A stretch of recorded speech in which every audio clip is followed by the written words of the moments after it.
नमस्कार, स्वागत है आप सभी का एक बार फिर आपके अपने यूट्यूब चैनल टारगेट विद के में।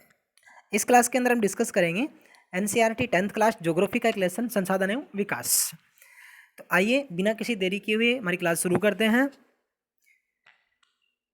सबसे पहले तो हम इस टॉपिक का जो हेडिंग है, शीर्षक है संसाधन और विकास, उसी के ऊपर बात करते हैं। तो आइए इसे शुरू करते हैं। किस तरीके से आपको मैं संसाधन के ऊपर लेके जाता हूँ, क्योंकि जब तक आप इस चीज़ से खुद जुड़कर महसूस नहीं करेंगे तब तक आपको इस समझ में नहीं आएगा। क्या आप उन वस्तुओं का नाम बता सकते हैं? यानी जब लेसन की स्टार्ट देखो कितने रोचक तरीके से की गई है। एनसीईआरटी की बुक इसीलिए तो दी बेस्ट बुक है, जो गाँव और शहरों में हमारे जीवन को आराम पहुँचाते हैं। ऐसी वस्तुओं की एक सूची बनाइए जो इनको बनाने में प्रयोग होने वाले पदार्थों के नाम भी बताएं।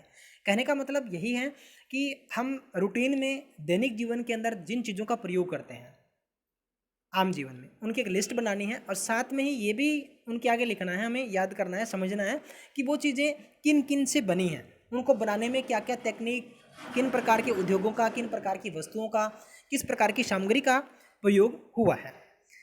अब आपको मैं बताऊंगा संसाधन होते क्या हैं। हमारे पर्यावरण में उपलब्ध प्रत्येक वस्तु जो हमारी आवश्यकताओं को पूरा करने में प्रयुक्त की जाती है और जिसको बनाने के लिए प्रौद्योगिकी उपलब्ध है, जो आर्थिक रूप से संभाव्य और सांस्कृतिक रूप से मान्य है, एक संसाधन है। अब सीधे शब्दों में अगर बात करें संसाधन क्या है, तो सीधी भाषा में हम कह सकते हैं कि संसाधन एक ऐसा साधन है जिसके द्वारा मनुष्य या हमारे दैनिक जीवन की आवश्यकताओं की पूर्ति होती है। ऐसी वस्तु, ऐसी चीज, ऐसे साधन जिनसे हम दैनिक जीवन की आवश्यकताओं की पूर्ति करते हैं, वो संसाधन में प्रयुक्त होते हैं। अब देखिए, संसाधन हमारे पर्यावरण में उपलब्ध बहुत सी चीज़ें हैं जो संसाधन के दायरे में आती हैं। तो एक इसमें ट्रेंगल के आकार में है, जिसमें बीच में जो मनुष्य को दर्शाया गया है कि ये मनुष्य हैं और ये प्रौद्योगिकी के संपर्क में रहता है, प्रकृति के संपर्क में भी रहता है और संस्थाओं के संपर्क में भी रहता है। तो मनुष्य प्रकृति के साथ यानी भौतिक पर्यावरण, प्रौद्योगिकी के साथ मिलकर के, अनेक संस्थाओं के साथ मिलकर के अपने लिए संसाधनों का निर्माण करता है। ठीक है, तो ये एक प्रकार से एक्टिविटी कह सकते हो इनकी, या क्रियाकलाप कह सकते हो, इनसे जुड़ाव कह सकते हो, जिनके माध्यम से संसाधन है वो निर्मित होते हैं, निर्माण होते हैं। क्या आप भी अन्य बहुत से लोगों की तरह संसाधनों को प्राकृतिक उपहार समझते हैं? देखिए, कई संसाधन ऐसे होते हैं जो प्रकृति द्वारा हमें निःशुल्क मिलते हैं, जैसे जल है, हवा है, गर्मी है, इन रोशनी है। लेकिन कुछ एक संसाधन ऐसे होते हैं जो मनुष्य प्रकृति संस्थाओं के साथ आपसी क्रियाकलाप के द्वारा पैदा करता है। ठीक है, तो क्या आप लोगों को भी ऐसा लगता है कि जो संसाधन है वो प्रकृति के द्वारा हमें मिलते हैं उपहार के अंदर? ऐसा बिल्कुल नहीं है। यानी ये हम 100% नहीं कह सकते कि ये सब चीज़ें हमें बिल्कुल मुफ्त मिलती है, फ्री में मिलती हैं, या इनके लिए हमें किसी प्रकार की कीमत है वो नहीं चुकानी पड़ती। संसाधन मानवीय क्रियाओं का परिणाम है। मानव स्वयं संसाधनों का महत्वपूर्ण हिस्सा है। वे पर्यावरण में पाए जाने वाले संसाधनों को, पदार्थों को संसाधनों में परिवर्तित करते हैं तथा उन्हें प्रयोग करते हैं। देखिए, प्रकृति हमें डायरेक्ट संसाधन नहीं भेजती, हमें पहले प्राकृतिक वस्तुओं के साथ, संस्थाओं के साथ, प्रौद्योगिकी यानी टेक्निक के माध्यम से उनको यूज़ करके, उनको यूटिलाइज करके, उनमें थोड़ा बहुत प्रयोग करके मनुष्य अपने हस्तक्षेप के द्वारा उनको प्रयोग योग्य बनाता है। तो मनुष्य और प्रकृति मिल करके हमें संसाधन उपलब्ध करवाते हैं। तो इन संसाधनों का वर्गीकरण किया गया है, यानी अलग अलग कैटेगरी में इनको बांटा गया है। तो वो कैटेगरी कौन सी है? मोस्ट इंपॉर्टेंट क्वेश्चन आइए, हर बार एग्जाम के अंदर यहाँ से 2 नंबर का क्वेश्चन अवश्य आता है। यानी ये अंतर है लगभग मोस्टली, यानी जैव अजैव में अंतर बताएं, नवीनीकरण अनवीकरण योग्य में अंतर बताएं, स्वामित्व के आधार पर संसाधन कौन से होते हैं इसमें अंतर बताएं, विकास के स्तर के आधार पर। तो कहीं ना कहीं ये अलग अलग इसके वर्गीकरण इसका किया गया है, तो इसमें अंतर पूछ लेते हैं। तो ध्यान से सुनने वाली बात है, समझने वाली बात है। तो पहला इसका पार्ट है उत्पत्ति के आधार पे। आपसे ये भी पूछ सकता है कि संसाधनों का वर्गीकरण है वो किस प्रकार से किया गया है या कितने प्रकार से किया गया है। तो हम एक डायग्राम के माध्यम से समझ सकते हैं। बिल्कुल बुक में आपके लिए सुंदर सा डायग्राम बनाया गया है, तो आप इसको बिल्कुल ध्यान से देख सकते हो। ये देखिए, आपके लिए डायग्राम है। तो ऊपर ही ऊपर आपको दिया गया है संसाधन। ठीक है, तो ये ये संसाधन है, बिल्कुल आपको दिखाई दे रहा है। इसमें संसाधन के जो पार्ट है वो दो किए गए हैं, ठीक है, एक दूसरा, एक ये है एक ये है। तो पहले हम संसाधन के जो पार्ट है, एक तो प्राकृतिक संसाधन है, दूसरे मानवीय संसाधन। तो प्राकृतिक संसाधन कौन से हैं और मानवीय संसाधन कौन कौन से हैं, तो आपको अलग अलग से दिखाई भी दे रहे हैं। तो प्राकृतिक संसाधन के अंदर सबसे पहले है नवीकरण योग्य और अनवीकरण योग्य, यानी यहाँ पे आपको दिखाई दे रहे हैं ये जो संसाधन है समाप्यता के आधार पर जो माप बनाए गए हैं। उत्पत्ति के आधार पर जैव और अजैव हैं, समाप्यता के आधार पर नवीनीकरण और अनवीकरण योग्य हैं। स्वामित्व के आधार पर व्यक्तिगत, सामुदायिक, राष्ट्रीय, अंतर्राष्ट्रीय, विकास के स्तर के आधार पर संभावी, विकसित, भंडार और संचित कोष हैं। इनके बारे में अलग से डिटेल में हम पढ़ेंगे। तो प्राकृतिक संसाधन नवीकरण, अनवीकरण, फिर नवीकरण को आगे फिर देखो दो भागों में डिवाइड कर दिया गया है। बिल्कुल ये देखिए नवीनीकरण के फिर दो पार्ट बना दिए गए, सतत और जैव। फिर सतत को जैसे पवन है जो लगातार चलते रहते हैं, पवन, जल, यानी प्राकृतिक के द्वारा हमें सीधे डायरेक्ट मिलते हैं। फिर जैव संसाधन है, इसमें प्राकृतिक वनस्पति है, वन्य जीव जंतु है, वन्य जीव है। फिर प्रकृति का दूसरा भेद है अनवीकरण। इसके फिर आगे चल करके दो भाग इसने फिर हमें दे दिए, एक तो पुनर्चक्रीय जिनको फिर से पैदा किया जा सकता है पुनर्चक्रण के द्वारा, दूसरा है अचक्रीय जैसे जीवाश्म ईंधन है। इसका दूसरा जो पार्ट इसका दिया गया है मानवीय जो रूप है, इसके आगे दो भेद हैं, संरचनाएं, मात्राएं, गुणवत्ता के आधार पर। तो इस तरीके से संसाधनों का जो वर्गीकरण है वो किया गया है। तो इसको आप चित्र के माध्यम से बुक के अंदर अच्छे से देख सकते हो। आगे संसाधनों का वर्गीकरण इनको अलग अलग प्रकार से डिस्क्राइब किया गया है। तो उत्पत्ति के आधार पर जो संसाधन है वो देखो जैव संसाधन और अजैव। तो जैव संसाधन कौन से होते हैं, ये अलग से प्रश्न बनता है आपका जैव संसाधन का। तो ये देखिए जैव संसाधन, इन संसाधनों की प्राप्ति जीव मंडल से होती है। तो हमारे जीव मंडल, स्थल मंडल, वायुमंडल, ये हमारी पृथ्वी है, इसको अलग अलग भाग में आप बांट सकते हो। जैसे ये है तो इसको आप कह सकते हो जीव मंडल, स्थल मंडल, जल मंडल और वायुमंडल। तीन मंडल है हमारे, स्थल मंडल, जल मंडल और वायुमंडल। अब तीनों के जो बीच का हिस्सा है ये वाला, ये जैव मंडल होता है, ठीक है, जैव मंडल। यानी स्थल मंडल, जल मंडल और वायुमंडल तीनों का मिश्रित रूप है, उसको जैव मंडल कहा गया है। क्यों नहीं, क्योंकि किसी भी जीव को जीवित रहने के लिए जल की जरूरत होती है, स्थलीय प्राणी है वो स्थल पे धरती पे रहेगा, और वायु उसको सांस लेने के लिए वायु की जरूरत होती है। और तीनों के मिश्रण से ही जो श्वसन क्रिया है या जीव का जो संचार है वो होता है। तो इस तरीके से जैव मंडल का निर्माण होता है। इनमें जीवन व्याप्त है, यानी जीवन पाया जाता है। जैसे मनुष्य, वनस्पति जात, प्राणी जात, मत्स्य, जीवन, पशुधन, यानी जो जीवित प्राणी हैं, जीवधारी हैं, श्वसन क्रिया करते हैं, वो सारे के सारे जैव मंडल में पाए जाते हैं, यानी जैव संसाधन में आते हैं। इसके बाद है अजैव संसाधन। अजैव संसाधन के अंदर क्या है, वे सारे संसाधन जो निर्जीव वस्तुओं से बने हैं अजैव संसाधन कहते हैं। उदाहरणतः चट्टानें और धातुएं आदि, जिनमें जीवन नहीं पाया जाता, कहने का मतलब। तो नाम से स्पष्ट, जैव का मतलब जिसमें जीवन पाया जाता है, अजैव का मतलब जिसमें जीवन नहीं पाया जाता। आगे है समाप्यता के आधार पर। समाप्यता का मतलब है जिनका भविष्य में कहीं ना कहीं समाप्त होने की आशंका है। इसको भी डिवाइड किया गया है। एक तो है नवीकरण योग्य संसाधन, दूसरा है अनवीकरण योग्य संसाधन। तो नवीकरण कौन से होते हैं, वे संसाधन जिन्हें भौतिक, रासायनिक या यांत्रिक प्रक्रियाओं द्वारा नवीकृत या पुनः उत्पादन किया जा सकता है। यानी एक बार जो साधन समाप्त हो गए उसको यूज कर लिया तो पुनर्चक्रण से उनको फिर से बनाया जा सकता है।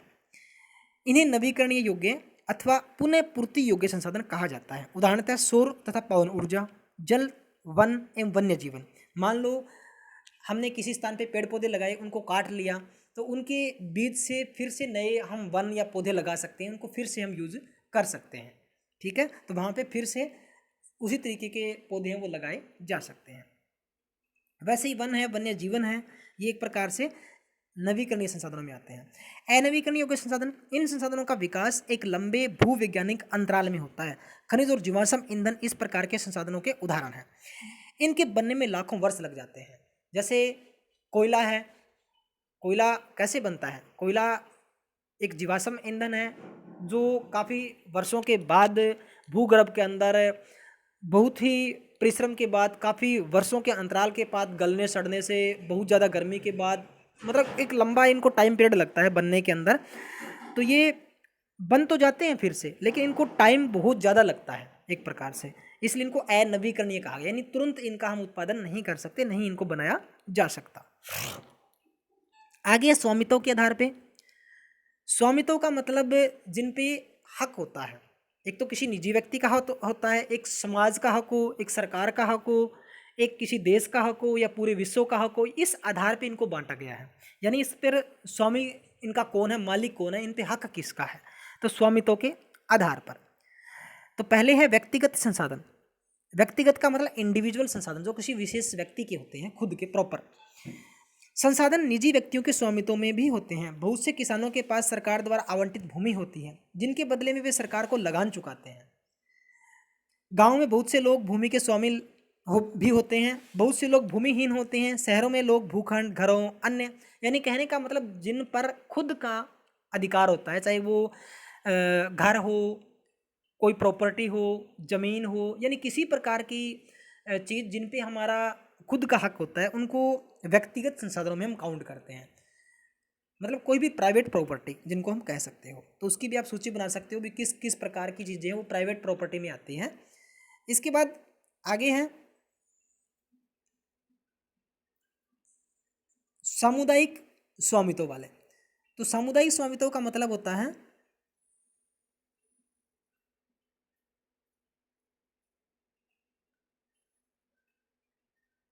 ये संसाधन, वे संसाधन होते हैं जो समुदाय के सभी सदस्यों को उपलब्ध होते हैं। यानी न केवल एक व्यक्ति की प्रॉपर्टी है, बल्कि समुदाय या समाज के हर व्यक्ति के लिए वो उतने ही उपयोगी होते हैं जितने एक व्यक्ति के लिए होते हैं। गाँव की सामीलात भूमि, चारण भूमि यानी जो पशु चराते हैं, शमशान की भूमि, तालाब इत्यादि, यानी सबके सामूहिक रूप से उपयोग की चीज़ें होती हैं। गांव का सरकारी स्कूल है, ऐसी चीज़ें जो पूरे समाज के लिए बनाई जाती है, सब जिस पे सबका बराबर अधिकार होता है। जैसे खेल के मैदान है, वहाँ रहने वाले लोगों के लिए, नगरीय क्षेत्रों के सार्वजनिक पार्क है, पिकनिक स्थल है, तो इस तरह की चीज़ें हैं वो समुदाय में आते हैं, जिसको पूरा समाज इस्तेमाल करता है। आगे है राष्ट्रीय संसाधन। तो राष्ट्रीय संसाधन कौन कौन से होते हैं? तकनीकी तौर पर देश में पाए जाने वाले सारे संसाधन राष्ट्रीय होते हैं, जिन पे केवल एक प्रॉपर समाज का न होकर, किसी व्यक्ति का अधिकार न होकर, बल्कि पूरे राष्ट्र का अधिकार होता है। तो पूरे जिसमें राष्ट्र का स्वामित्व होता है। देश की सरकार को कानूनी अधिकार होता है कि वह व्यक्तिगत संसाधनों को भी आम जनता के हित में अधिग्रहित कर सकती है। यानी ऐसे संसाधन जो किसी एक व्यक्ति के पास न होकर के, बल्कि पूरे सभी समाज के लोगों के लिए, पूरे राज्यों के लिए, पूरे देश के लिए होते हैं, उन पे सभी का बराबर अधिकार हो सकता है, वो उनको उस अधिकार क्षेत्र में ले सकती है। जैसे सड़क है, नहर है, रेल लाइनें हैं, ये व्यक्तिगत स्वामित्व वाले खेतों में बनी होती है। जैसे मान लो आपका कोई खेत है, उसके अंदर से नहर निकाल दी गवर्नमेंट ने, तो वो उस पर केवल आपका अधिकार नहीं है, बल्कि वो पूरे देश के लिए एक प्रकार से प्रॉपर्टी बन जाती है। वैसे ही रेल लाइन है, किसी खेत में से निकलती है, किसी के प्राइवेट प्रॉपर्टी के अंदर से वो निकाल देते हैं, लेकिन उसके बदले में उसको उसका हक मिलता है, उसका पैसा मिलता है, लेकिन उसके बाद वो प्रॉपर्टी सरकारी हो जाती है, यानी उस पर पूरे राष्ट्र का अधिकार हो जाता है। अंतर्राष्ट्रीय संसाधन, अंतर्राष्ट्रीय संसाधन में क्या होता है? कुछ अंतर्राष्ट्रीय संस्थाएं संसाधनों को नियंत्रित करती है। तटरेखा से 200 समुद्री मील की दूरी से परे खुले महासागरीय संसाधनों पर किसी देश का अधिकार नहीं है। इन संसाधनों को अंतर्राष्ट्रीय संस्थाओं की सहमति के बिना उपयोग नहीं किया जा सकता। कहने का भाव यही है, जैसे भारत की ये बाउंड्री है, नीचे से भारत की जो नक्शा है ऐसे है, यहाँ भारत के समुद्र है। अब इधर 200 मील, इधर 200 मील समुद्री जो मील है, इधर भी 200 मील, यहाँ तक भारत का अधिकार है। अब इसके जो इधर 200 मील की जो बाउंड्री है, यहाँ तक समुद्री जो नॉटिकल मील है, यहाँ तक भारत का अधिकार है। इससे अगर आगे हमें जाना पड़े तो हमें इसके लिए स्पेशल जो अंतर्राष्ट्रीय सामुदायिक संस्थाएं होती हैं, उनकी विशेष परमिशन के बाद ही हम इनका इस्तेमाल कर सकते हैं। यहाँ तक हमें किसी की परमिशन की आवश्यकता नहीं है, हम डायरेक्ट इनका यूज़ कर सकते हैं। हम का मतलब गवर्नमेंट, ठीक है। और इसके बाद हमें आगे जाना हो, इसका इस्तेमाल करना हो, या कुछ हमें प्रयोग करना हो, तो हम इसके लिए विशेष अंतर्राष्ट्रीय सामुदायिक संगठन है, उनसे विशेष परमिशन हमें लेनी पड़ती है। अब आगे विकास के स्तर के आधार पे संसाधन है। संभावी संसाधन, ये वे संसाधन हैं जो किसी प्रदेश में विद्यमान होते हैं, परंतु इनका उपयोग नहीं किया गया, उदाहरण के तौर पर भारत के पश्चिमी भाग, विशेषकर राजस्थान और गुजरात में पवन और सौर ऊर्जा संसाधनों की अपार संभावना है, परंतु इनकी सही ढंग से विकास नहीं हुआ। यानी अच्छी टेक्निक न होने के कारण इन संसाधनों के प्राप्त करने की संभावना तो है, लेकिन हम विशेष कारणों से इनका प्रयोग नहीं कर पा रहे हैं। तो वो है संभावी संसाधन, संभावना है लेकिन यूज नहीं कर पा रहे हैं। विकसित संसाधन, अगला है विकसित संसाधन। विकसित का मतलब ऐसे संसाधन जिनका विकास हो चुका है, जो प्रॉपर रूप से हम यूज करते हैं, यूजेबल जो चीज़ है। ये वे संसाधन हैं जिनका सर्वेक्षण किया जा चुका है, यानी प्रयोग एक तरह से सर्वे किया जा चुका है, उपयोग की गुणवत्ता मात्रा की निर्धारण भी किया जा चुका है, विकसित संसाधन कहलाते हैं। यानी जब प्रॉपर जिनको यूज करते हैं हम, और जो उसका क्राइटेरिया, उनका पूरा का पूरा सर्वे करने के बाद जिनको हम यूज कर लेते हैं, यूज में जो चीज़ आती है, उनको विकसित संसाधन कहा जाता है, जिसमें सभी प्रकार की टेक्निक, उद्योगों का, मनुष्य का, प्रकृति का, सबका मिश्रण जो रूप है वो हमारे सामने होता है। इसके बाद भंडार का जिक्र किया गया है। भंडार का मतलब है पर्यावरण में उपलब्ध वे पदार्थ जो मानव की आवश्यकताओं की पूर्ति कर सकते हैं, परंतु उपयुक्त यानी एक प्रकार से टेक्निक के अभाव में उनकी पहुंच से बाहर है। यानी संसाधन तो है हमारे पास, लेकिन अच्छी टेक्निक न होने के कारण हम उसका यूज नहीं कर पा रहे हैं। वो एक भंडार के रूप में, स्टोर के रूप में हमारे पास पड़े हैं। ठीक है, तो उनको हम एक प्रकार से भंडारित या स्टोर वाले संसाधन कह सकते हैं। जैसे सौर ऊर्जा है, हाइड्रोजन है, ये गैसों का मिश्रण है, तो इनको अच्छी टेक्निक न होने के कारण इनका हम यूज अच्छे से नहीं कर पा रहे हैं। संचित, आगे संचित कोष। संचित का मतलब एक प्रकार से जमा पूंजी, इकट्ठी की हुई कह सकते हो। यह संसाधन भंडार का ही हिस्सा है जिन्हें उपलब्ध तकनीक ज्ञान की सहायता से प्रयोग में लिया जाता है, परंतु इसका उपयोग अभी आरंभ नहीं हुआ है। इनका उपयोग भविष्य में आवश्यकता पूर्ति के लिए किया जा सकता है, यानी जब जरूरत होगी तब इनका उपयोग हम कर सकते हैं। यानी इकट्ठा किया हुआ है लेकिन यूज नहीं कर रहे, जरूरत होगी तभी इनका इस्तेमाल किया जाता है। हमारे पास इसके लिए टेक्निक है अच्छी, लेकिन जब जरूरत हो तब इनका यूज कर भी सकते हैं। जैसे बांधों में जल है, वन इत्यादि, ये संचित कोष है। हमने अनेक प्रकार के बांध परियोजनाएं चला रखी है, जिससे काफ़ी ज़्यादा मात्रा में बिजली आपूर्ति की जाती है। जल का संचय यानी हमने भंडार कर रखा है, अगर ज़रूरत हुई तब इसका जल का प्रयोग किया जाता है। वैसे वन है, काफ़ी मात्रा में वन पड़े हैं, लगाए हुए हैं, सरकार इसके लिए प्रयोग भी कर रही है। जब इसकी ज़रूरत होगी तब इसके वनों का इस्तेमाल संसाधन के रूप में किया जा सकता है। तो ये संचित कोष के अंदर आते हैं। इसके बाद क्रियाकलाप दे रखा है, ये आप कर सकते हो। आगे संसाधनों का विकास। अब विकास का मतलब हमारे जो टॉपिक है पाठ का संसाधन और विकास है, तो इसी से लिया गया है ये। तो इसके अंदर हम क्या पढ़ते हैं, क्या इसमें जो एरिया है वो दे रखा है। संसाधन जिस प्रकार मनुष्य के जीवन यापन के लिए अति आवश्यक है, उसी प्रकार जीवन की गुणवत्ता बनाए रखने के लिए भी अति आवश्यक है। यानी जो क्वालिटी है वो इसकी कैसी हो, उसको बनाए रखा कैसे जा सकता है, यानी क्वालिटी को बरकरार कैसे रखा जाए, उसकी उपयोगिता को कैसे बनाए रखा जाए, उसका विकास कैसे हो, यानी उसकी क्वालिटी कम ना हो। जैसे जैसे किसी चीज़ को इस्तेमाल करें उसकी क्वालिटी अगर कम हो जाती है तो वो यूज़ करने योग्य नहीं रहता। तो इसके लिए जो हमारे सामने इसकी क्वालिटी को, इसके उपयोग को बनाए रखने के लिए, इसके विकास के लिए क्या क्या समस्याएं आती हैं। कुछ व्यक्तियों के लालचवंश संसाधनों का ह्रास, यानी हम निरंतर जो संसाधन है उसका लगातार प्रयोग कर रहे हैं, यानी अगर हमें ज़रूरत है तब तो इसका यूज़ कर ही रहे हैं, लेकिन ज़रूरत नहीं है फिर भी अपने लोभ और लालच के लिए इसका निरंतर हम प्रयोग कर रहे हैं। ये नहीं सोच रहे कि आने वाली पीढ़ी इसका उपयोग कर पाएगी कि नहीं, ये हमारे दिमाग में इस वक्त नहीं है। संसाधन समाज के कुछ ही लोगों के हाथ में आ गए हैं, ये बिल्कुल रियलिटी है। जो उच्च वर्ग है समाज का, जिनके पास खुद के पास अच्छे साधन हैं, वो अपने संसाधन के प्रयोग से, अपने बल के प्रयोग से इन साधनों का प्रयोग करता है। और जो निम्न वर्ग है, जिनके पास अच्छी पहुंच नहीं है, अच्छी उपयोगी तकनीक नहीं है, वो इनका उपयोग नहीं कर पाते हैं। इसके बाद संसाधनों के अंधाधुंध शोषण से वैश्विक परिस्थितियों संकट में पड़ गई है। यानी विश्व स्तर पे जो ऐसे जो टेक्निक है लोगों के पास बहुत ज़्यादा हो गई है, विश्व स्तर पे जो तकनीक है वो इसका उपयोग है वो अत्यधिक मात्रा में कर रहे हैं। जैसे भूमंडलीकरण, तापन, ओजोन परत, या इनके कारण जो प्रदूषण है वो बढ़ रहा है, पृथ्वी का तापमान बढ़ रहा है, लगातार जो पर्यावरण का प्रदूषण वो हो रहा है, भूमि का निम्नीकरण। भूमि निम्नीकरण का मतलब है लगातार जो भूमि की उपजाऊ शक्ति उसमें कमी आ रही है, लगातार भूमि का दोहन हो रहा है, भूमि के ऊपर जो वन है उनको जलाए जा रहे हैं, या वनों की लगातार कटाई की जा रही है, और मतलब ऐसे काफ़ी कारण हैं जिससे भूमि का निम्नीकरण यानी ह्रास कह सकते हो, कटाव कह सकते हो, या भूमि के उपजाऊपन में कमी आना, वो सारी इसमें अंतर आता है। इसके अंदर एक ये बहुत ही अच्छी जानकारी हमारे लिए, रियो डी जेनेरो पृथ्वी सम्मेलन 1992 में, इसके बारे में जानकारी है तो पढ़ी है, बड़ी अच्छी जानकारी है। जून 1992 में 100 से अधिक राष्ट्राध्यक्ष ब्राजील के शहर रियो डी जेनेरो में प्रथम अंतर्राष्ट्रीय पृथ्वी सम्मेलन में एकत्रित हुए। तो अच्छी जानकारी है आपके लिए। तो प्रथम जो पृथ्वी सम्मेलन है वो कहाँ हुआ था? ब्राज़ील में हुआ था। कब हुआ था? 1992 में हुआ था। इस सम्मेलन का उद्देश्य क्या था वो पढ़ते हैं। सम्मेलन का आयोजन विश्व स्तर पर उभरते पर्यावरण संरक्षण और सामाजिक आर्थिक विकास की समस्याओं को हल ढूंढने के लिए किया गया था।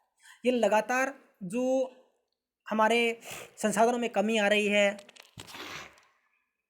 उनके विकास कैसे किया जाए, पृथ्वी के तापमान को कम कैसे रखा जाए, उनको बिल्कुल समानता उसमें कैसी रखी जाए, लगातार हो रहे भूमि निम्नीकरण, संसाधनों का अत्यधिक दोहन, इन सब चीज़ों के बारे में डिस्कस की गई थी।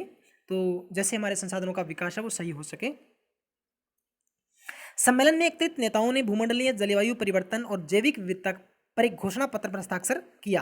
कहने का मतलब इसमें यही है कि उन्होंने एक तरह से शपथ ली कि हम लगातार इन तरह की चीज़ों के ऊपर प्रयोग करते रहेंगे और इनका इस तरीके से यूज करेंगे ताकि हमारी रूटीन की आवश्यकताओं की पूर्ति हो जाए और भविष्य में भी इनको संभाल के रखा जाए।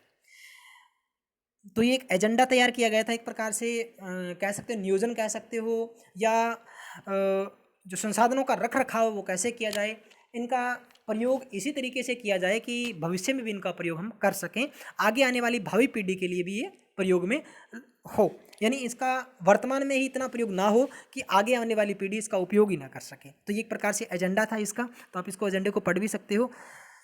संसाधन नियोजन, नियोजन का मतलब मैं आपको सीधे शब्दों में नियोजन शब्द का मतलब बता देता हूँ। नियोजन होता क्या है? सके नियोजन का मतलब क्या होता है? नियोजन का मतलब एक प्रकार से प्लानिंग करना।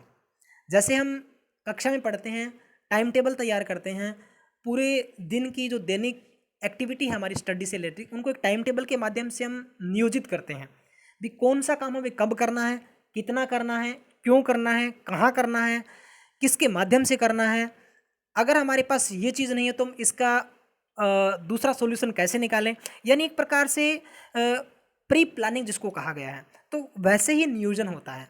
तो संसाधनों का नियोजन कैसे हो, यानी इसका हम विकास कैसे करें, यूज कैसे करें, कितना प्रयोग में लाएं, कैसे प्रयोग करें, कितना प्रयोग करें, कहाँ कहाँ इसका प्रयोग करें, तो ये सारी की सारी चीज़ें इसके अंदर नियोजन के अंदर शामिल है। संसाधनों के विवेकपूर्ण उपयोग के लिए नियोजन एक सर्वमान्य रणनीति है, यानी प्लानिंग है। इसीलिए भारत जैसे देश में जहाँ संसाधनों की उपलब्धता में बहुत अधिक विविधता है, विविधता का मतलब कहीं कम हो रहा है संसाधनों का यूज़, कभी ज़्यादा हो रहा है, कहीं इन संसाधनों की पहुँच ही नहीं है, कुछ लोग इसका यूज़ कर रहे हैं, कुछ लोग इसका यूज़ नहीं कर पाते, तो यानी अलग अलग कारण है यूज़ करने के। और यह भी महत्वपूर्ण है कि यहाँ ऐसे प्रदेश भी हैं जहाँ एक तरह के संसाधनों की प्रचुरता है, यानी कई स्थान ऐसे हैं जहाँ एक जैसे संसाधनों की मतलब बहुत ज़्यादा मात्रा में है, और कहीं वो संसाधन बिल्कुल भी नहीं है, ऐसी जगह भी है। कुछ ऐसे प्रदेश है जो संसाधनों की उपलब्धता के संदर्भ में आत्मनिर्भर है, यानी कई राज्यों में तो कई संसाधन है, जैसे कोयला है, पेट्रोलियम है, हीरे हैं, वो बहुत ज़्यादा मात्रा में है, तेल वगैरह हैं, लेकिन कई ऐसे क्षेत्र हैं जहाँ पे उन चीज़ों की बिल्कुल कमी है, यानी वहाँ पे वो बिल्कुल नहीं मिलते। तो इस तरह की चीज़ें इसके अंदर हैं। तो ये सारी की सारी बातें वहीं से ली गई है कि भी कहाँ कौन से प्रकार के संसाधनों की प्रचुरता है, कहाँ कमी है, तो वो सारी चीज़ें हैं। इसके बाद में है भारत में संसाधन नियोजन। ये तो एक प्रकार से मोटे तौर पे हम बात में की थी नियोजन होता क्या है। अब है भारत में संसाधनों का नियोजन कैसे किया जाए, यानी कि इसके लिए क्या रूपरेखा तैयार की गई है। संसाधन नियोजन एक जटिल प्रक्रिया है जिसमें निम्नलिखित सोपान है। देश के विभिन्न सोपान का मतलब स्टेप, एक प्रकार से देश के विभिन्न प्रदेशों में संसाधनों की पहचान करना, उनकी तालिका बनाना, एक प्रकार से पहले से प्लानिंग करना, कहाँ कहाँ किस प्रकार के संसाधन हैं, कहाँ इसका यूज होता है, कहाँ कमी है, वो सारी की सारी हम एक प्रकार से तालिका बना करके एक प्रकार से इसकी पहले से स्टडी कर लें, पूरे देश के अंदर भी कहाँ कौन से संसाधन है, कहाँ पाए जाते हैं, कहाँ इसकी कमी है। तो ये एक प्रकार की रूपरेखा हमें तैयार करनी पड़ेगी इसके लिए। और समन्वय का मतलब होता है, इसका गैप पार्ट है, संसाधन विकास योजना और राष्ट्रीय विकास योजना में समन्वय स्थापित करना, यानी तालमेल बनाना। जहाँ कमी है वहाँ इसकी पहुँच करवाना, और जहाँ इसका बहुत ज़्यादा यूज हो रहा है वहाँ इसके यूज को कम करना, यानी यूटिलाइज करना एक प्रकार से हर जगह इसको। आगे इसमें लेसन के अंदर हमें पढ़ना है संसाधनों का संरक्षण, ये इंपॉर्टेंट हमारे लिए है। अगला टॉपिक हमारे लिए संरक्षण का मतलब होता है इनका रख रखाव करना, बचाव करना भविष्य के लिए भी हम इसका इतना ही उपयोग करें कि हमारी बस आवश्यकताओं की पूर्ति हो जाए, अपने स्वार्थ के लिए इसका यूज ना करें। ठीक है, तो वो संरक्षण के दायरे में, यानी बचाना एक प्रकार से, रख रखाव करना। संसाधन किसी भी तरह के विकास में महत्वपूर्ण भूमिका निभाते हैं, परंतु संसाधनों का विवेकहीन उपयोग यानी अपने स्वार्थ के लिए अति कर देना, अति दोहन, बहुत ज़्यादा यूज करना, और अति उपयोग के कारण कई सामाजिक, आर्थिक और पर्यावरणीय समस्याएं पैदा हो जाती है। इन समस्याओं से बचाव के लिए विभिन्न स्तरों पर संसाधनों का संरक्षण आवश्यक है। भूतकाल से ही संसाधनों का संरक्षण बहुत से नेताओं और चिंतकों के लिए चिंता का विषय रहा है। उदाहरणतः गांधी जी ने संसाधनों के संरक्षण पर अपनी चिंता इन शब्दों में व्यक्त की है। यानी गांधी जी की जो चिंता थी वो कैसे थी, वो उन्होंने किस प्रकार अपने शब्दों के माध्यम से इन पर चिंता व्यक्त की है। हमारे पास हर व्यक्ति की आवश्यकता पूर्ति के लिए बहुत कम है, बहुत कुछ है, यानी हम हर व्यक्ति की आवश्यकताओं की पूर्ति कर सकते हैं, कहने का भाव है, लेकिन किसी के लालच के संतुष्टि के लिए नहीं। यानी अगर कोई व्यक्ति ये चाहता है कि मुझे 100 सालों के लिए भंडार चाहिए, तो ऐसा नहीं हो सकता। यानी वर्तमान में जो उसकी आवश्यकता है उसकी पूर्ति तो हम कर सकते हैं, लेकिन वो अगली पीढ़ी के लिए, उससे अगली पीढ़ी के लिए, या अपने आगामी जीवन के लिए किसी प्रकार के संसाधनों का भंडार रखना चाहता है, तो वो पॉसिबल नहीं है। अर्थात कहने का बात, हमारे पास पेट भरने के लिए बहुत कुछ है, लेकिन पेटी भरने के लिए इतनी पर्याप्त मात्रा में नहीं है। तो इस तरीके से हम संसाधनों का रख रखाव कर सकते हैं। तो भू संसाधन, एक प्रकार से भू का मतलब भूमि, तो भूमि का जो संसाधन है वो हमारे पास किस प्रकार से है। हम भूमि पर रहते हैं, इसी पर अनेकों आर्थिक क्रियाकलाप करते हैं और विभिन्न रूपों में इसका प्रयोग करते हैं। अतः भूमि एक महत्वपूर्ण प्राकृतिक संसाधन है। प्राकृतिक वनस्पति, वन्य जीवन, मानवीय जीवन, आर्थिक क्रियाएं, परिवहन, संचार व्यवस्थाएं भूमि पर आधारित है। भूमि पर अनेक प्रकार के जैसे है भू आकृतियाँ हैं, पर्वत हैं, पठार हैं, मैदान हैं, द्वीप पाए जाते हैं।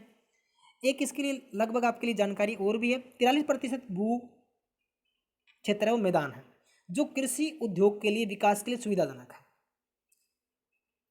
आगे इसमें जो हमारे काम की जानकारी है, देश का क्षेत्रफल का लगभग 27% हिस्सा पठारी क्षेत्र है। इस क्षेत्र में खनिज, जीवाश्म ईंधन, वनों का अपार संचय है, भंडार है। यानी 43% तो जो भूमि है वो मैदानी है, पर्वत क्षेत्र 30% है, 27% है वो पठारी क्षेत्र है, और यहाँ पर जीवाश्म ईंधन, वनों का जो संचय है वो काफ़ी मात्रा में है। ये देखिए, इसके लिए आपके पास एक प्रकार से डायग्राम से आपको बताया गया है, अच्छे तरीके से समझाया गया है, बहुत ही अच्छे से भी। ये 27% भूमि है, 43%, और ये इसके लिए आपको दिखाया गया है। तो ये भू आकृति का अंतर्गत जो क्षेत्र है वो आपके सामने है, तो अच्छे से आपको इसको समझ सकते हो। आगे इसमें है आपके लिए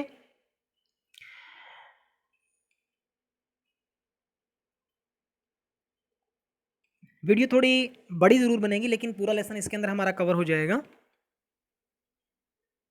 आगे भू उपयोग, भू संसाधनों का उपयोग निम्नलिखित उद्देश्यों से किया जाता है। या पड़पारे वनों के लिए, कृषि के लिए, प्रतिभूमि के लिए। प्रतिभूमि का मतलब होता है बंजर भूमि,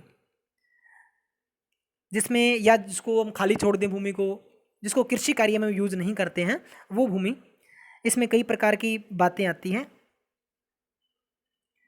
आगे इसमें 5वां पॉइंट हमारे लिए है, यहाँ देख सकते हो आप, बाकी बिल्कुल सिंपल है। शुद्ध या निवल बोया गया क्षेत्र, एक कृषि वर्ष में एक बार से अधिक बोए गए क्षेत्र को शुद्ध या बोए गए क्षेत्र में जोड़ दिया जाए तो वह सकल कृषि क्षेत्र कहलाता है। यानी संपूर्ण जो कृषि क्षेत्र है, बोया गया क्षेत्र है, उसके लिए ये बात कही गई है, शुद्ध निवल बोया गया क्षेत्र। भारत में भू उपयोग का प्रारूप कैसा है, यानी भारत में भूमि उपयोग की जो किस प्रकार की जो विधि है वो है। अब इसमें सीधे तौर पे मैं आपको बताऊं तो भारत में कुल भौगोलिक क्षेत्र 32.8 लाख वर्ग किलोमीटर है, परंतु इसके 93% भाग भू उपयोग के आंकड़े में उपलब्ध है, क्योंकि पूर्वोत्तर प्रांतों में असम को छोड़कर अन्य प्रांतों को सूचित के बारे में जानकारी उपलब्ध नहीं है। इसके अलावा जम्मू और कश्मीर में पाकिस्तान और चीन अधिकृत क्षेत्रों के भूमि उपयोग का सर्वेक्षण भी नहीं हुआ है।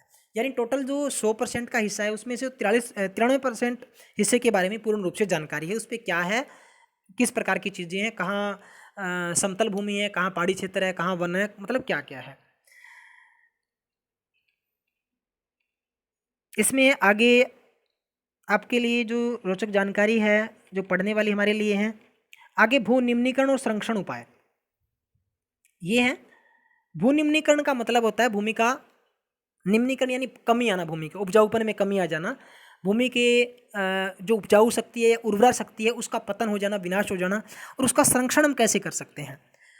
तो बिल्कुल सिंपल सी इसमें बात मैं आपको सीधे शब्दों में बता दूं कि जो कृषि योग्य भूमि है, या जो खासकर इसमें भूमि निम्नीकरण का जिक्र तभी आता है जो कृषि योग्य भूमि होती है, जो फसली भूमि होती है, उसका एक तो लगातार हम यूज ना करें, या फसल चक्कर का प्रयोग करें, एक फसल के बाद दूसरी फसल लगातार उसमें ना बोएं, या कुछ समय के लिए भूमि को खाली भी छोड़ दें। लगातार भूमि की जो उर्वरा शक्ति है उसको चेक करें, किस प्रकार के पोषक तत्वों की उसमें कमी आती है, उसका हिसाब से उसमें नाइट्रोजन, सल्फर, यानी जो उर्वरा पोषक तत्व है वो उसमें डालते रहें। ये इसके लिए अलग अलग प्रकार से कहाँ भारत में किस प्रकार की भूमि है वो दृश्य आपको दिखाया गया है, पढ़ सकते हो आप। इसके बाद मृदा संसाधन हमारे लिए एक प्रकार से है, अभी तो भू संसाधन था, अब ये मृदा संसाधन है। मिट्टी अथवा मृदा सबसे महत्वपूर्ण नवीकरण योग्य प्राकृतिक संसाधन है। ये पौधों के विकास का माध्यम है जो पृथ्वी पर विभिन्न प्रकार के जीवों को पोषण करती है। मृदा एक जीवंत तंत्र है, कुछ सेंटीमीटर गहरी मृदा बनाने में लाखों वर्ष लग जाते हैं। मृदा बनने की प्रक्रिया उचावच यानी मौसम, जनक शैल तथा सशस्त्र शैल, जलवायु, वनस्पति, अन्य जैव पदार्थ और समय मुख्य कारक है। कहने का मतलब एक, अगर मृदा की परत हमें उपजाऊ तत्वों वाली मृदा की परत चाहिए इस प्रकार की, तो इसको बनाने के लिए हमारे पास काफ़ी जो समय है वो लग जाता है, लगातार समय इसमें लगता रहता है। तो ऊपरी संस्तर की मृदा है, फिर इसमें ये मृदा है, अपक्षय रहित आधारित चट्टानें हैं, तो अलग अलग परत के बनने में काफ़ी लंबा समय लग जाता है इसके अंदर। तो ये प्रक्रिया इसमें बताई गई है। आगे इसमें मृदाओं का वर्गीकरण किया गया है। मृदा का वर्गीकरण अनेक प्रकार से उचावच के आधार पर, भू आकृति के आधार पर, जलवायु के आधार पर, वनस्पति के आधार पर इनका वर्गीकरण किया गया है। तो जलोढ़ मिट्टी है वो किस प्रकार की होती है, यह मृदा विस्तृत रूप से फैली हुई है, यह देश की महत्वपूर्ण मृदा है। वास्तव में संपूर्ण उत्तरी मैदान जलोढ़ मृदा से बना हुआ है, यानी काफ़ी उपजाऊ होती है, जहाँ अनेक प्रकार की जो फसलें हैं वो बोई जाती है। इसमें उत्तर भारत का जो मैदान है वो लगभग इसके अंदर आता है। ये जलोढ़ मृदा दिखाई गई है। अब ये आपके सामने मृदा का एक प्रकार से नक्शा जो तैयार है वो हो गया है, किस प्रकार के क्षेत्र है वो इसमें पाए जाते हैं। तो सीधे तौर पे अगर बात करें हम, तो पर्वतीय जो वन है वो ग्रीन जो क्षेत्र है लगभग हिमालय का क्षेत्र है, इधर असम, सिक्किम का और अरुणाचल प्रदेश का जो ऊपरी भाग है, लगभग यहाँ ये जो पर्वतीय और वन वाले क्षेत्र है वो इसमें दर्शाए गए हैं। इसके बाद में जो दूसरा जो भाग आपका दिखाया गया है, लगभग मैं आपको इसको थोड़ा सा बड़ा कर देता हूँ, जिसमें जलोढ़ मिट्टी दिखाई गई है। ये उत्तर भारत का मैदान है लगभग लगभग, ये जहाँ पे गंगा का मैदान है, सॉरी मैंने थोड़ा गलत दिखा दिया आपको, ये यहाँ वाला है, मैंने आपको इसका जो काली मिट्टी का मैदान है वो दिखाया है। ये जो जलोढ़ मिट्टी का मैदान है वो, ये जो भाग है ये दिखाई दे रहा है आपको अलग कलर से, ये जो भाग है वो जलोढ़ मिट्टी से बना हुआ है। इसमें गंगा का मैदान है, गंगा, यमुना, सतलुज, रावी, व्यास, झेलम, झीना और बिहार नदी, जा कोसी नदी का जो पानी है, ब्रह्मपुत्र नदी का जो पानी है, उसका चित्र है वो लगभग जलोढ़ मिट्टी के अंदर आता है। वो सारा का सारा चित्र यहाँ पे दिखाया गया है आपको। इधर राजस्थान का कुछ हिस्सा है, ये गुजरात का कुछ हिस्सा आपको दिखाया गया है। तो ये पंजाब, हरियाणा, हिमाचल प्रदेश का थोड़ा हिस्सा है, उत्तराखंड, उत्तर प्रदेश, बिहार, यहाँ पश्चिम बंगाल का हिस्सा भी है, ये यहाँ पे तटीय इलाका भी दिखाया गया है, और ये असम का कुछ हिस्सा भी इसमें लिया गया है। आगे लाल और पीली मिट्टी दिखाई गई है, वो कहाँ कहाँ इसमें दिखाया गया है, यानी लाल और जो पीली मिट्टी का जो क्षेत्र है इसका जो रंग आपको दिखाई दे रहा है वो लगभग ये वाला जो क्षेत्र है, लगभग जो रेड वाला क्षेत्र है, ये लाल और पीली मिट्टी जहाँ पे है, पूर्वोत्तर जो लगभग राज्य हैं। इसके बाद ये क्षेत्र है जिसमें झारखंड है, छत्तीसगढ़ है, उड़ीसा, आंध्र प्रदेश, हैदराबाद का कुछ क्षेत्र है। इसके बाद तमिलनाडु का, कर्नाटक का ये भाग है, और तटीय क्षेत्र थोड़ा सा ये दिखाया गया है। इसके बाद में जो काली मिट्टी है वो देखिए आप लोग, लगभग जो काली मिट्टी का क्षेत्र है वो ये दिखाया गया है, जिसमें राजस्थान का कुछ हिस्सा है, कुछ हिस्सा उत्तर प्रदेश का भी दिखाया गया है, कुछ हिस्सा मध्य प्रदेश का भी लिया गया है, गुजरात का कुछ हिस्सा है इसमें आ गया है, इसके बाद कर्नाटक का हिस्सा भी है, महाराष्ट्र का थोड़ा सा हिस्सा इसमें लिया गया है। तो लगभग लगभग ये क्षेत्र है वो लगभग काली मिट्टी है। इसके बाद लेटराइट मिट्टी, लेटराइट मिट्टी का बिल्कुल कम हिस्सा इसमें दिखाया गया है। ये लेटराइट मिट्टी का जो क्षेत्र है, इसमें कुछ हिस्सा ये भी है मेघालय का, यहाँ पे जो हिस्सा है लगभग अरावली पर्वत श्रृंखलाओं के आसपास का है। इसके बाद तटीय जो श्रृंखला है ये हिस्सा है, यहाँ भी थोड़ा सा हिस्सा दिखाया गया है, यहाँ भी थोड़ा सा हिस्सा, जहाँ पर्वतीय क्षेत्र है वहाँ पे लेटराइट मिट्टी है। इसके बाद शुष्क जो भूमि दिखाई गई है, बिल्कुल सूखी भूमि है, वो राजस्थान के इस हिस्से में है बिल्कुल, जहाँ पे बिल्कुल ही पर्याप्त मात्रा में वर्षा या बिल्कुल ही वर्षा नहीं होती, बिल्कुल जैसलमेर बाड़मेर के जो क्षेत्र है वो पे वहाँ पे। तो इस तरीके से मिट्टी का जो पूरा नक्शा आपके सामने है, इसको आप मैप में भी भर के देख सकते हो। ये वही है जो काली मिट्टी हमने अभी पढ़ी है। सब प्रकार की मिट्टियों के बारे में, मरुस्थली मिट्टी है, सब प्रकार की मिट्टियों के बारे में हम पढ़ चुके हैं, पहले ही जानकारी आपको मिल चुकी है इसके बारे में। ये जो क्रियाकलाप एक प्रकार से समुदाय को समाज से जोड़ना, इस तरीके से आपका जो पूरा लेसन है, संसाधन क्या होते हैं और किस प्रकार से उनका विकास है वो किया जाता है। तो अगली क्लास के अंदर हम इस लेसन के प्रश्न उत्तर करेंगे, इंपॉर्टेंट प्रश्न उत्तर है उसके बारे में डिस्कस करेंगे। आशा है आप लोगों को वीडियो पसंद आई होगी। वीडियो काफ़ी वैसे लंबी हो गई है, लेकिन आपके लिए इंपॉर्टेंट है, पूरा लेसन कवर हो गया एक ही वीडियो के अंदर, आपका ज़्यादा टाइम आपका बर्बाद नहीं होगा। आशा है आप लोगों को संसाधन क्या है और संसाधनों का महत्व क्या है, किस प्रकार के उनका वर्गीकरण किया गया है, किस प्रकार उनका हम रख रखाव कर सकते हैं, किस प्रकार उनका नियोजन कर सकते हैं, भारत में संसाधन किस प्रकार के हैं, मिट्टी के जो प्रकार वो हमने पढ़े हैं। तो आशा है आप लोगों को समझ में आया होगा। अगर आपको वीडियो अच्छा लगा हो तो प्लीज़ कमेंट बॉक्स में अपना कमेंट ज़रूर दें और हमारे चैनल को सब्सक्राइब करें। देखते रहें टारगेट विद के। मिलते हैं नेक्स्ट क्लास के अंदर। Thank you. आपको 6ठी से 12वीं तक की कंप्लीट एनसीईआरटी ज्योग्राफी आपको इसी चैनल पे मिल जाएगी। देखते रहें टारगेट विद के।